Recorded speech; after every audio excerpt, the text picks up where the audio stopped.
নমস্কার বন্ধুরা, আজকের এই ভিডিওতে আমরা তোমাদের জন্য দুইটি গুরুত্বপূর্ণ চাকরির বিজ্ঞপ্তির বিশেষ আপডেট সম্পর্কে আলোচনা করব।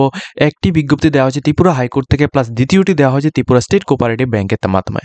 এই দুটি আপডেট কিন্তু তোমাদের প্রত্যেকের জন্য খুবই একটা গুরুত্বপূর্ণ, কারণ এই দুটির মধ্যে কিন্তু অনেক পরিমাণ স্টুডেন্ট কিন্তু এখানে চাকরি পেয়েছে, এবং যারা চাকরি পেয়েছো তোমাদের কিন্তু আমরা আমাদের চ্যানেলের পক্ষ থেকে সবাইকে কংগ্রাচুলেশন জানাচ্ছি।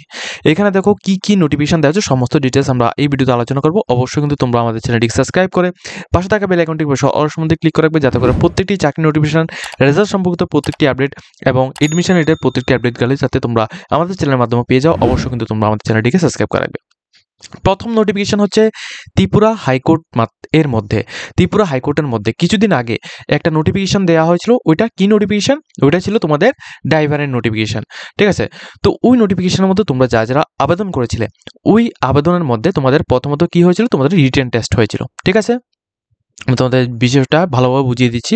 প্রথমত তোমাদের রিটেন টেস্ট হয়েছিল। তো রিটেন টেস্টের মধ্যে যারা কোয়ালিফাইড হয়েছে, তোমাদের কিন্তু ড্রাইভিং টেস্ট হয়েছিল, ঠিক আছে। তো এখানে তোমাদের ড্রাইভিং টেস্টটা হয়েছিল। তো এরপর কিন্তু তোমাদের এখানে যে ফাইনাল মেরিট লিস্ট, অর্থাৎ যারা এখানে চাকরি পেয়েছে তোমাদের কিন্তু মেরিট লিস্টটা দেওয়া হয়েছে, অর্থাৎ কারা কারা এখানে টোটালি সিলেকশন পেয়েছো এটার কিন্তু মেরিট লিস্ট দেওয়া হয়েছে 6 তারিখ মে 2025 এই ডেটে কিন্তু এটা দেওয়া হয়েছে। তো কি বলা হয়েছে আমি তোমাদের এখানে দেখিয়ে দিচ্ছি। এখানে দেখো, প্রথমত এখানে রিটেন টেস্টটা কত তারিখ নেওয়া হয়েছিল? 23 তারিখ 2 মাস 2025 নেওয়া হয়েছিল। ড্রাইভিং টেস্টটা নেওয়া হয়েছিল 27 তারিখ 4 মাস 2025, ঠিক আছে। এটা এখন তোমাদের এটা ছিল তোমাদের অ্যাডভার্টাইজমেন্ট নাম্বার HC04/2024, অর্থাৎ 2024-এর নোটিফিকেশন। তো এই নোটিফিকেশনের মধ্যে যেটা বলা হয়েছে, এখানে কিন্তু তোমরা এখানে দেখো নিচে কিন্তু তোমাদের সবাই কিন্তু নাম দেওয়া হয়েছে। টোটাল এখানে কতজন ক্যান্ডিডেট সিলেকশন পেয়েছে? এখানে কিন্তু টোটাল 7 জন ক্যান্ডিডেট কিন্তু এখানে সিলেকশন পেয়েছে, ঠিক আছে। 7 জনের নাম এখানে কিন্তু ডিটেলস ইনফরমেশন দেওয়া হয়েছে, প্লাস রিটেন এক্সামের মধ্যে এখানে প্রত্যেকটি ক্যান্ডিডেট এর রোল নাম্বার এবং তোমাদের নাম এবং ক্যাটাগরি, কোন ক্যাটাগরি থেকে, এবং 100-এর মধ্যে রিটেন এক্সামের মধ্যে কত পেয়েছে, ড্রাইভিং টেস্টের মধ্যে কত পেয়েছে এবং টোটাল মার্ক কত পেয়েছে সেটা সম্পর্কে এখানে ডিটেলস দেওয়া হয়েছে। এটা হচ্ছে তোমাদের 7 জনের নাম এখানে ডিটেলস দেওয়া হয়েছে। তোমরা কিন্তু অলরেডি এখানে সিলেক্টেড, ঠিক আছে। তোমরা কিন্তু এখানে চাকরিটা পেয়েছো। এখন নিচে হচ্ছে তোমাদের এখানে ক্যান্ডিডেটের ওয়েটিং লিস্টও দেওয়া হচ্ছে। যদি কোনো কারণে এখানে ত্রিপুরা হাইকোর্টের মধ্যে ড্রাইভার পোস্টের মধ্যে যদি কোনো কারণে পরবর্তী সময় ভ্যাকেন্সি ইনক্রিজ করা হয়, অর্থাৎ এই নোটিফিকেশনটারই ভ্যাকেন্সি ইনক্রিজ করা হয়, বা যদি কোনো কারণে এখানে কোনো কারণবশত এখানে ভ্যাকেন্সি বা লোক যদি এখানে প্রয়োজন পড়ে, ঠিক আছে, ক্যান্ডিডেট যদি প্রয়োজন পড়ে, সেক্ষেত্রে এই ওয়েটিং লিস্টের মধ্যে টোটাল কতজন ক্যান্ডিডেট এখানে নাম রয়েছে? 34 জন ক্যান্ডিডেটের নাম রয়েছে। এই ওয়েটিং লিস্ট থেকে কিন্তু তোমাদের একজন করে নেওয়া হবে। যতজন ক্যান্ডিডেট এখানে প্রয়োজন পড়বে ততজন ক্যান্ডিডেটকে কিন্তু এখানে দেখো 1 2 3 4 করে এখানে সিরিয়াল নাম্বারগুলো দেওয়া হয়েছে, এইভাবে কিন্তু তোমাদের নেওয়া হবে, ঠিক আছে। আর এটা কবে নাগাদ নেওয়া হতে পারে?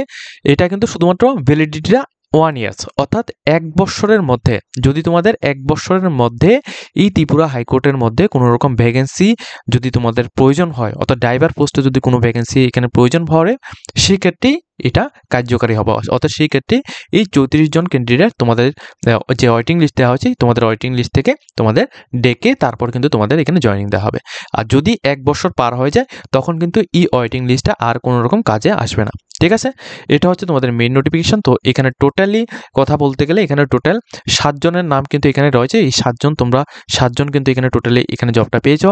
আর যারা এখানে ওয়েটিং লিস্টে রয়েছে তোমরা কিন্তু একটু ওয়েট করো, তারপর কিন্তু তোমাদের 1 বছরের মধ্যে তোমাদের জানানো হবে। যদি তোমাদের এখানে ভ্যাকেন্সি ইনক্রিজ করা হয়, অথবা যদি এখানে ভ্যাকেন্সি যদি প্রয়োজন পড়ে, সেক্ষেত্রে কিন্তু তোমাদের কল করে বা যে কোনো মাধ্যমে তোমাদের নোটিফিকেশন দিয়ে জানিয়ে দেওয়া হবে, ঠিক আছে। এটা হচ্ছে তোমাদের ত্রিপুরা হাইকোর্টের মাধ্যমে নোটিফিকেশন। দ্বিতীয় নোটিফিকেশন যেটা হচ্ছে খুবই গুরুত্বপূর্ণ, সেটা হচ্ছে ত্রিপুরা স্টেট কোঅপারেটিভ ব্যাংকের মাধ্যমে 2023 অর্থবর্ষে যে নোটিফিকেশনটা দেওয়া হয়েছিল, ওই নোটিফিকেশনের মধ্যে কি ভ্যাকেন্সি ছিল ওই নোটিফিকেশন আমি বলে দিচ্ছি। অ্যাসিস্ট্যান্ট ম্যানেজার পোস্টে 50টি ভ্যাকেন্সি ছিল। তারপর তোমাদের জেনারেল ক্লার্ক পোস্টে 78 পোস্ট ছিল, এবং মাল্টিটাস্কিং স্টাফ পোস্টে 28 পোস্ট ছিল। টোটাল পোস্ট ছিল 156টি। তো 156টি পোস্টের তোমাদের কিন্তু ডাইরেক্টলি এখানে তারা কিন্তু লিস্ট কিন্তু রেজাল্ট কিন্তু দিয়ে দেওয়া হয়েছিল। তো রেজাল্ট দেওয়ার পর তারা কিন্তু এখানে ত্রিপুরা স্টেট কোঅপারেটিভ ব্যাংক এখানে কি করেছে, তারা কিন্তু একটা ওয়েটিং লিস্ট রেখেছে। ওই ওয়েটিং লিস্ট যাদের এখানে নাম রয়েছে, ওই ওয়েটিং লিস্ট থেকে কারা কারা এখানে সিলেকশন পেয়েছো তোমাদেরও কিন্তু এখানে আবার লিস্ট দেওয়া হচ্ছে, অর্থাৎ এখানে 156 জন ক্যান্ডিডেট কিন্তু অলরেডি এখানে সিলেকশন এখানে পেয়েছে, এর সাথে কিন্তু আরও ক্যান্ডিডেটের নাম এখানে দেওয়া হয়েছে। এখানে দেখো ওই ওয়েটিং লিস্ট থেকে যে ওয়েটিং লিস্টটা সিলেক্টেড ক্যান্ডিডেট যারা যারা হয়েছে, অর্থাৎ প্রথমে যারা যারা এখানে জবটা পেয়েছো, তোমাদের যারা যারা জয়েনিংটা অলরেডি এখানে পেয়েছো, তোমাদের সাথে আরও ক্যান্ডিডেট এখানে যোগ হবে।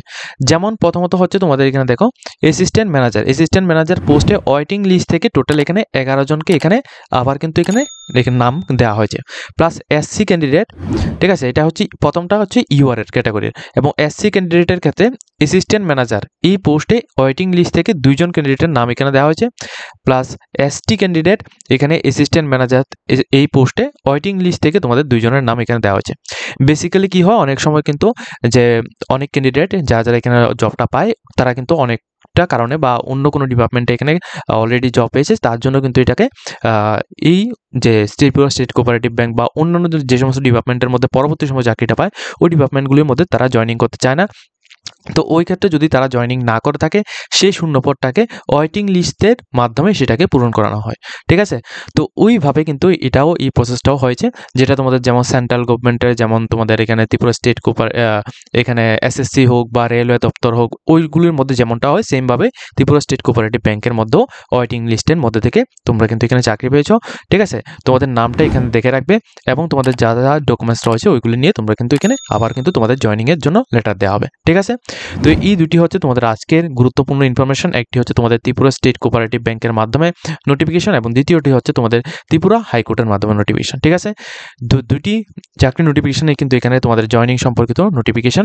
তো আজকের মতো আমরা ভিডিওটা এই পর্যন্ত রয়েছি। যদি তোমাদের ভিডিওটি দেখে কিছুটা হেল্পফুল হয়ে থাকে অবশ্যই আমাদের চ্যানেলটিকে সাবস্ক্রাইব করে পাশে থাকবে।